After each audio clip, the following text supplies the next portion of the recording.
मित्रांनो, लोकसभा निवडणुकीमध्ये महायुतीच्या विरोधात प्रहार जनशक्ती पक्षाने आपला उमेदवार दिला होता आणि ते महायुतीतून बाहेर पडले होते लोकसभा निवडणुकीमध्ये.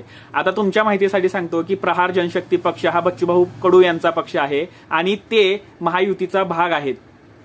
पण आता बरोबर विधानसभा निवडणुकीच्या तोंडावर त्यांनी एक घोषणा केलेली आहे, ती म्हणजे जर महायुतीतील नेत्यांनी त्यांना 20 ते 25 जागा नाही दिल्या तर ते महायुतीतून बाहेर पडतील आणि ते स्वतंत्र एकट्याने निवडणूक लढवतील, अशी घोषणा बच्चूभाऊ कडू यांनी केलेली आहे.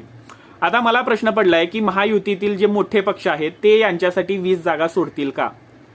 कारण शिंदे गट, राष्ट्रवादी काँग्रेस आणि बीजेपी हे 3 मोठे पक्ष आहेत आणि या तिघांकडे नेत्यांची फौज आहे आणि त्यामध्ये बच्चूभाऊ कडू यांच्या प्रहार जनशक्ती पक्षाला 20 जागा ते देतील का?